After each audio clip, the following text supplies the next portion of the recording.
been here 3 years. I call myself a resident, not a local, because I believe you need to be here for 3 generations to be classed as a local, so I may be even classed as transient population. I just want to re-emphasise a very, very warm welcome to everyone. Had a great turnout today. Thank you very much for attending. Before I begin, I'd like to acknowledge the traditional custodians of this land, in particular the Ngadjuri people. I'd like also in particular to welcome Wayne and Kay Shepherd, along with the CEO of the Carrieton Council, Dylan Strong, and the Chairman of the Council, Kathy Bowman. A little bit about the memorial. The memorial came up as a discussion in the Carrieton Progress Committee meeting on the 3rd of June 2019. The discussion came about having our own, and I'll rephrase that, we have an honour roll in our town hall, in our memorial town hall, and the discussion was based that it would be nice to have a visual memorial that people can reflect on and remember locals that had served in all conflicts, and that we could have our own ANZAC Day, a Remembrance Day, and this was done in line to complement our memorial honour roll that is in the memorial hall. It was agreed on that that memorial does not replace the honour board but complements it. From there, we formed a committee, and then through the local and newspapers, we advertised for ideas for a design for the memorial. We wanted the memorial to be unique to the town and the area, so we put an advertisement out in the Carrieton Gazette, which is our local paper, for applications for ideas for the memorial. In the end, the memorial design was chosen from 4 or 5 designs that we then designed the memorial. The stonework was from a local, an old ruined house from about 3 kilometres here, from Kate and Brian Williams, which we thank them for getting that stone. And the stone also is a representation of the buildings and the terrain, and we wanted to keep it local, so it's a part of the town.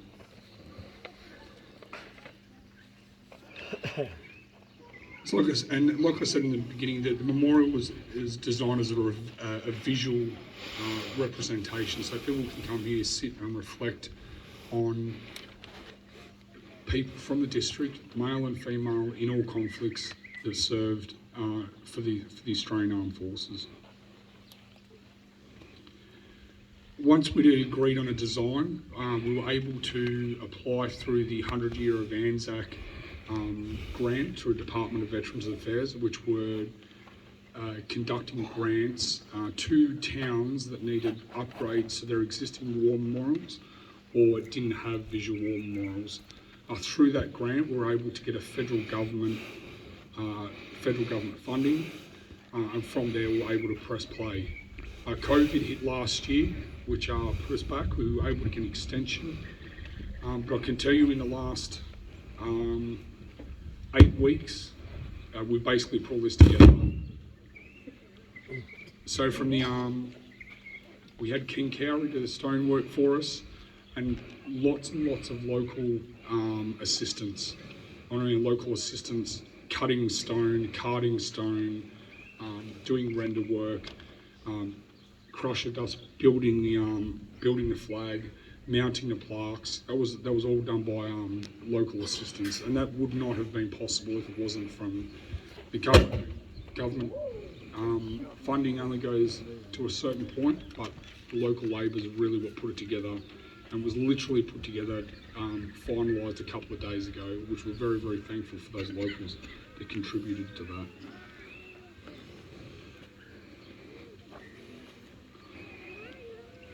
It's a bit aggressive.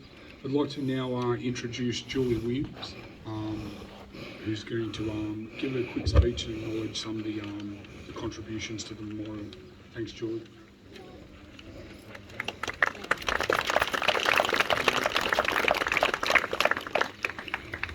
Thanks, Steve. And on behalf of the Progress Association, I'd like to also welcome you all here today. It's great to see so many locals and out-of-towners. It's really wonderful. First, I've got some apologies. Rowan Ramsey, Dan Van Holst Pelican, Ralph Goring, Sam and Karen Lockcraft, Chris and Lyndon Rowe, Neville and Dolores Hodge, Diane Kevin Duffy, and Gay Williams. For obvious reasons, she can't be here. I'd just like to say a couple of words about Gay. She's been the backbone of the Williams family and the Carrieton community and the Carrieton Progress for years. On behalf of the Progress, I'd like to offer sympathies to Larry, Vincent, Bernadette, Jill, Mark and John, and we all miss her, and we loved her, and I'm sure you all loved her too, so that's all. And please bear with me while I've got a few words of thanks to people who need to be acknowledged. First of all, Stephen and Jessica Watson for their generous donation to the Progress Association for this piece of land, for the War Memorial to go ahead. That was a big issue, and it took some time, but we got it there. The state government saluting the service grant worth $10,000.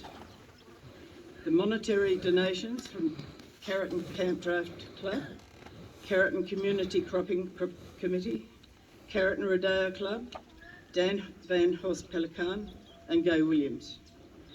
Rowan Ramsey for the flag, Orrery District Council, Cracker Dust and Work in Kind, Heidi Rogers, Donald Williams, Kate and Brian Williams for the donation of stone for the project, Ken Cowie, stonemason, Joel Gibb Lighting, A1 Plaques, in particular Steve Bell for the plaques, Kelly Engineerings, in particular Matt Kirshner for the laser cutouts, Carrieton Progress Committee for catering today, and Monty for organising the PA system and music.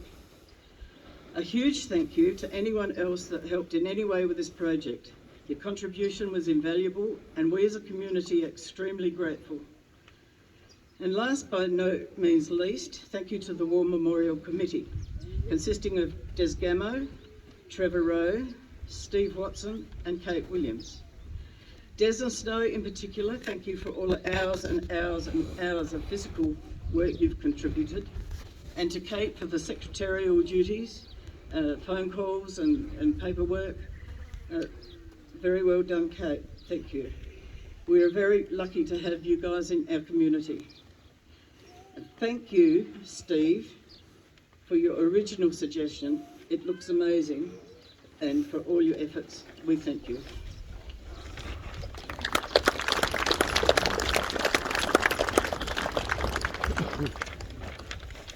Thank you very much for that, Julie. We're going to go on with some readings now. So these readings are based on members of the district that have had family members that have served during the First and Second World War. And they're just going to share some personal readings that have come out of documentation and diaries, etc. from their service. First up, I'd just like to invite Wendy Gamu for her reading. Thank you. Thank you, Wendy.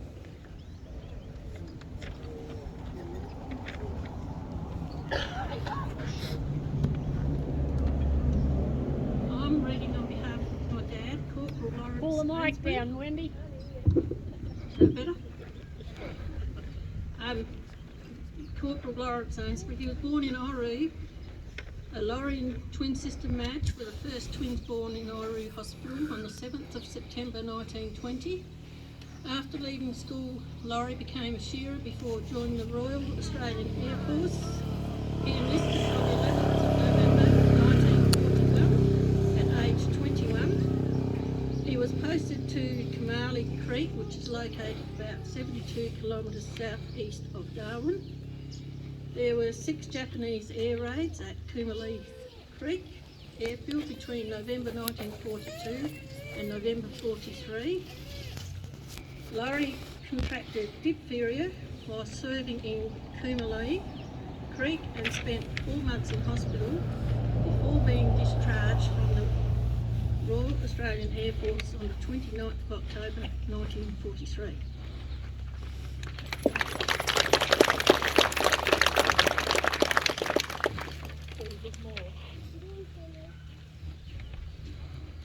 Just like others to come forward that have got readings, please. Thank you.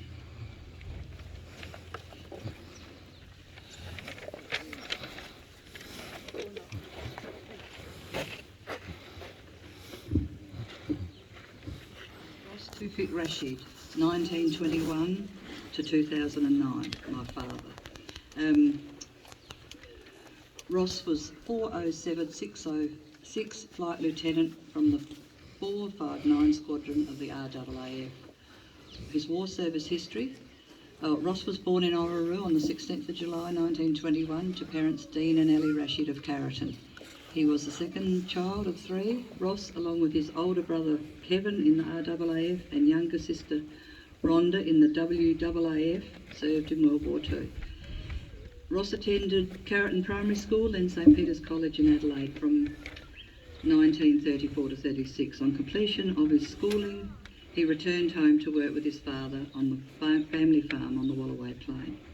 Ross enlisted in Adelaide with the RAAF on the 21st of the 5th of 1940. He was called up on the 11th of the 11th of 1940.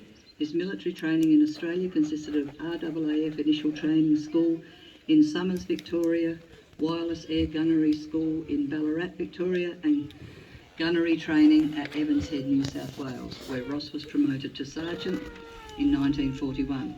Then to St Mark's Embarkation Depot to await posting. He was posted to the UK, leaving Sydney on the 17th of the 9th of 41 in the SS Monterey, USA.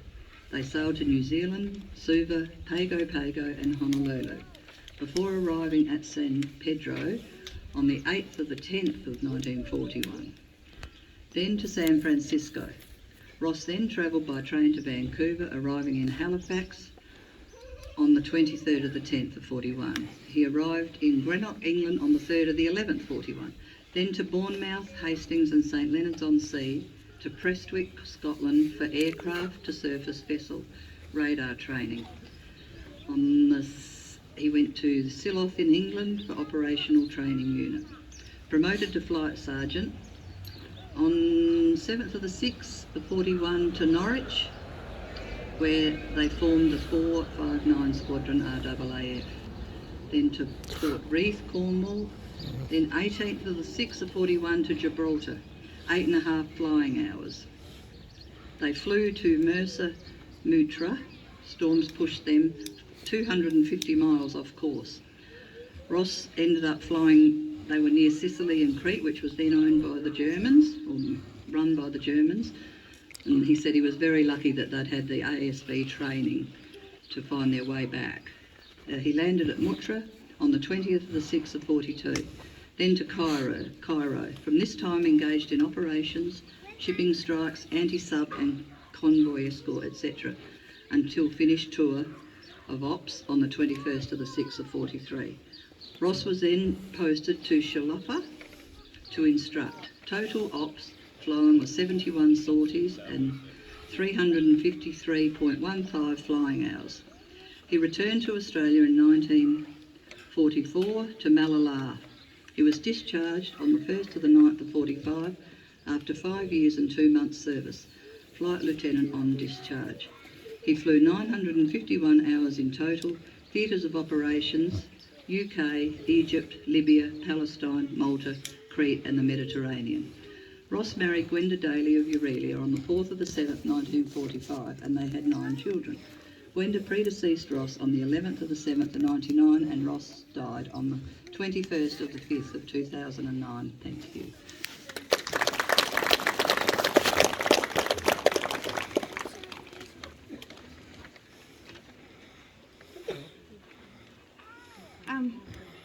everyone, my name's Linda and today I'm representing my great uncle Fred who fought at Gallipoli. He grew up at Aurelia and at Carrieton. The picture at the front there is an image of him and he also is on this plaque. I'm also here today together with my older cousins Elma, Elaine and my son Kai, representing Uncle Fred. Private Frederick Ludwig Paul Albert Carger. He enlisted on the 25th of August 1914 at Morfettville, South Australia. His regimental number was 650. He was in the A Company 10th Battalion, 3rd Infantry Brigade, 1st Expeditionary Force. Fred was born at Aurelia on the 10th of May 1890. He grew up on his parents' properties at the hundreds of Oladi and Aurelia and attended the Aurelia Public School. In 1908, young Fred purchased a property Section 9 neighbouring the McGee Springs. Prior to enlisting, he worked as a fireman on the steam riverboats Gem and Tarella. He also spent several months training at the Renmark Rifle Club. The 10th Battalion embarked for Egypt on the Acacius. Forgive me if I pronounce that wrong. It's the ship that left Adelaide on the 20th of October 1914. Once there, Fred continued to train at the Mina camp with the pyramids in the background. On the 2nd of March 1915, he boarded the Ionian to join the Mediterranean Expeditionary Force, the MEF, on the island of Lemos, where forces were consolidated for the Gallipoli campaign.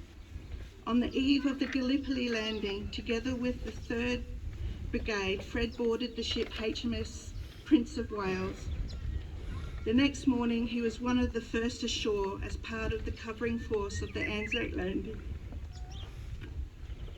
On the 26th of April 1915, Fred was inflicted with a shoulder wound and was hospitalised at Alexandra on the 30th of April. After rehabilitation, he rejoined Gallipoli on the 25th of June, only to be hospitalised again in August, November and December. And after that, he didn't return to the campaign. On the 20th of January 1916, Fred returned to Australia on the ship Karula and was later discharged in July 1916. After World War I, he moved to Port Lincoln and married Marjorie Shepherd in 1922. He worked as a rail motor driver and a mechanic for the South Australian Railway. Together they had 2 children, Laurel and Ray. In later years in the 50s, he and his family moved to Perth, where he died on the 2nd of June 1970, aged 80 years. Thank you, everyone.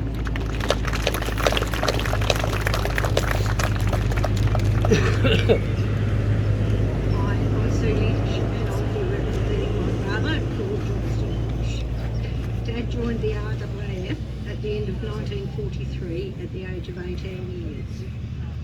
He was first stationed at Woodside in South Australia. While he was there, he would often walk into Adelaide to attend dances. When the dance finished, he would walk the 12 miles back to the base, arriving just in time to start work.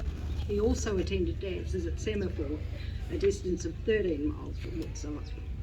Dad loved to dance. I remember my Auntie Glenys telling me that while she was playing the piano for dances, the highlight of her night was watching Dad and his sister Evelyn doing a 2-step. Dad then went on to Nihil in April of 1944. By June 1944, he was stationed in Mildura, where he stayed until November of 1945. Then on to Charters Towers, Townsville and finally Garbutt, until the 23rd of January 1946, when he received his discharge from RAAF. He returned home to Johnburg after about a month later at the age of 21 years of age. Dad left the RAAF as an armourer, a leading aircraftsman. He was part of the Squadron 1105. His number was 141554, LAC RAAF. I haven't got a lot of information. Dad didn't really talk about the Air Force that much, apart from to say he joined because apparently he didn't like rice. And he said there was no way the Japs were taking over his country to make him eat rice all the time. So that was his reason for joining up. Thank you.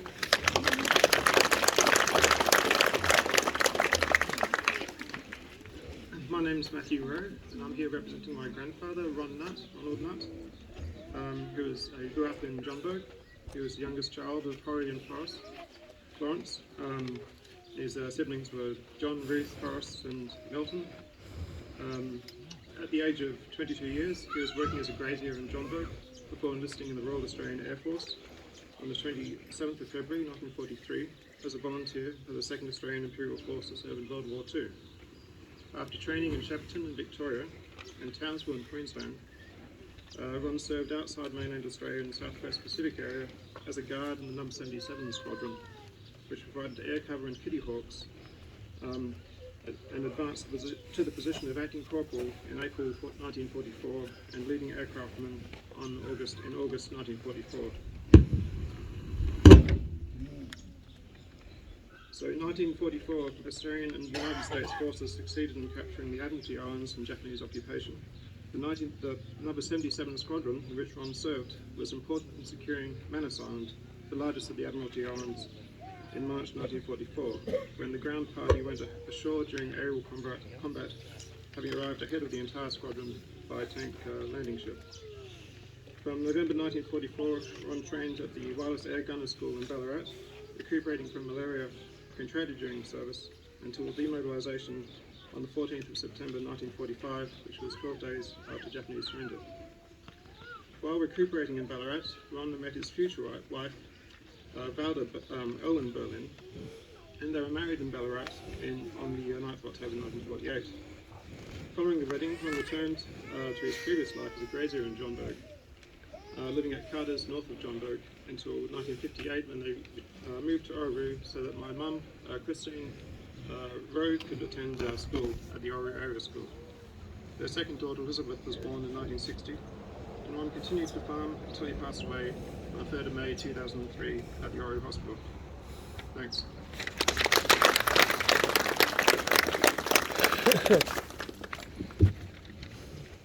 I'm a bit shorter than the rest. My mother was Rhonda Emily Pumper, and I'm the eldest child. Rhonda was the second eldest child of Albert and Ivy Gill. Rhonda was born in the Hawken Nursing Home on the 26th of February 1924.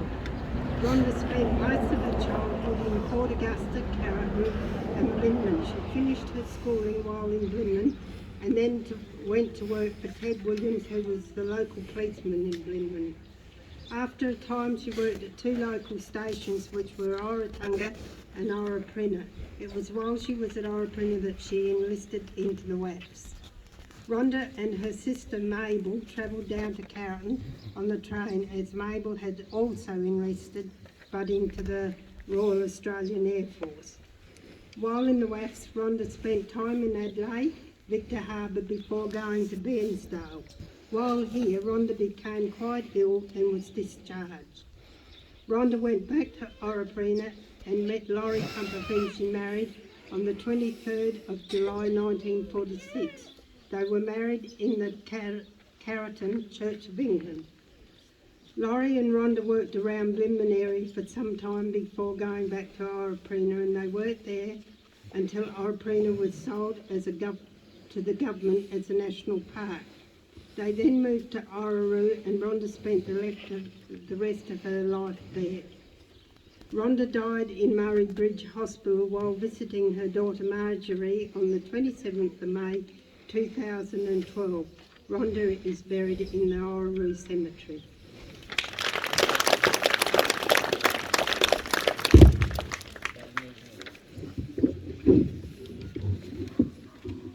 Thank you very much, Lorna, and everybody else that gave us those quite emotional and personal anecdotes of their loved ones. Would like to now ask people that have wreaths to come forward and lay wreaths on the base of the memorial.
Now we come to the official opening.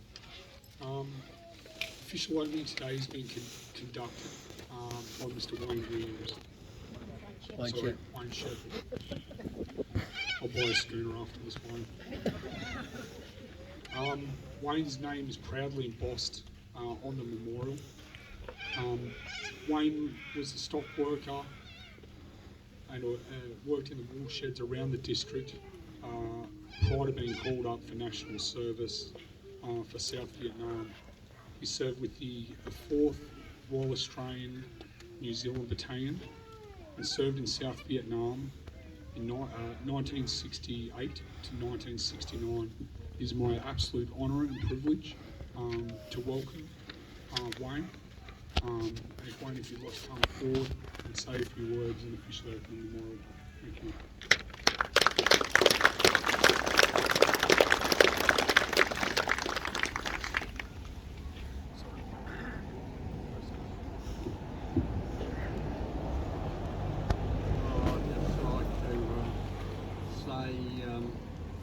I'm very honoured to be here, and I'm very proud to have been here invited by the committee to officially open this memorial.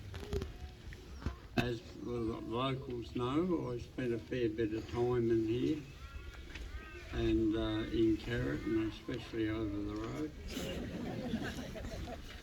And it's with great honour. The Shepherd family has served before in the force with Uncle Freddie Shepherd serving in the Royal Air Force, and he, after the war, moved to Sydney and married a girl from there, and spent the rest of his life in Sydney. Then get around to Archibald Frank, which is my father. He served in the AIF in Darwin, and as one of the previous people said, was at the Air Force Base when it was bombed by the Japanese. And I always used to chat him and say, were you the bloke that rode the push bike from Darwin to Catherine before you found out you didn't have a chain? And he, and then down to my call up on the 20th of the 4th in 67. And my discharge, I served in South Vietnam for 297 days until my enlistment ran out. And when I got home, I got a job down the Port Augusta Powerhouse and spent 30 years down there. In the meantime,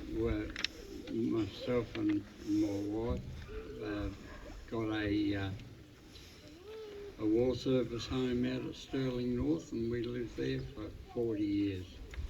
The last 3.5 years, due to health problems, we both moved to a lifestyle village in Parafield Gardens in Adelaide, because the 600-kilometre round trip was getting a bit too much, and it took her 15 years to talk me into going there, because you'll never take you can take the boy from the country, but you'll never take the country from the boy. And I love coming back to this area. I used to come out here sometimes with the other veterans from Port Augusta, and we used to go to Smith's and with the Knights of the Southern Cross and collect firewood. And also it was a chance for me to get back to what I used to do, and we'd sometimes come out and help with the shearing and the lamb tailing, etc. And I used to look at that as a coming home present. I would also like to thank my wife of 54 years for putting up with me, Kayleen. And and I appreciate the people with their stories first, and then the people that have come out here today, because I'm a very proud person to be standing right here. Thank you.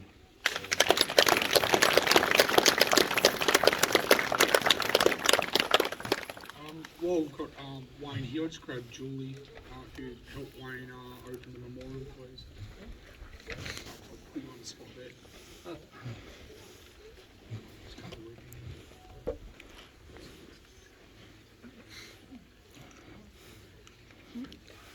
Before we do,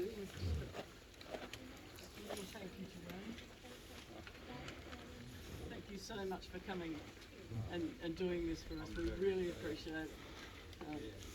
You are the last surviving name on this plaque, so it's pretty special that you're here today. Thank you.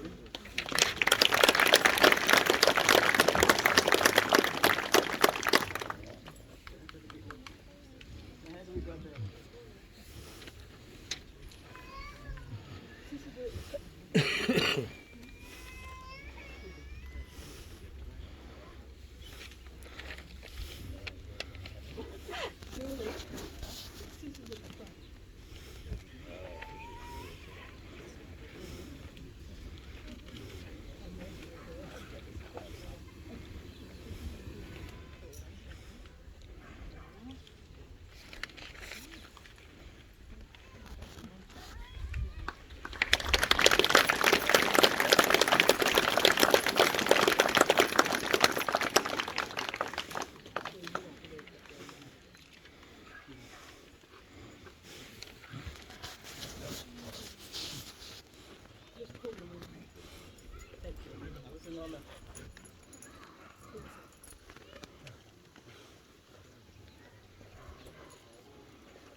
I'm just going to get Wayne now to read the Ode to the Fallen.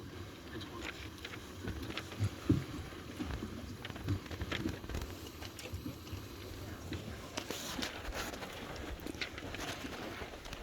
They shall not grow old as we that are left grow old. Age shall not weary them, nor the years condemn. At the going down of the sun, and in the morning, we will remember them. We will remember them, lest we forget. Yes, we forget.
Just before I finish, I would just like to acknowledge the other veterans of all the wars earlier and the present ones now, and I just implore people to respect their duty. Thank you.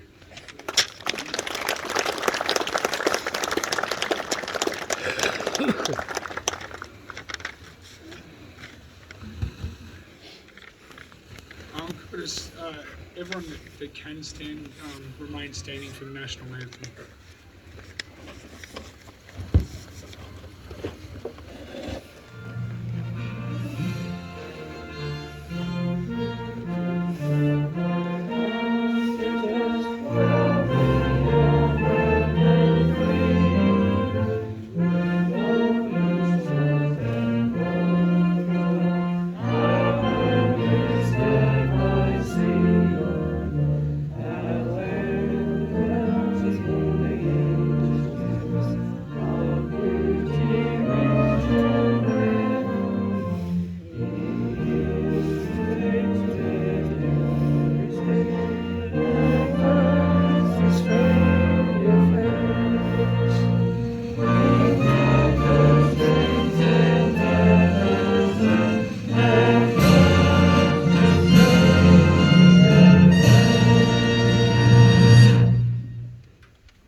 Thank you, everyone. Please take a seat. That concludes today's ceremony. Once again, I just want to thank everybody for attending. It's been a beautiful day, and the town really appreciates the effort that the locals put in to completing the memorial, and everyone from the district and the surrounding districts that attended today. The PCA will be serving a meal for lunch at 12 o'clock. I encourage you to stick around, have a look at the memorial, and grab a feed from the PCA. Thank you very much for attending.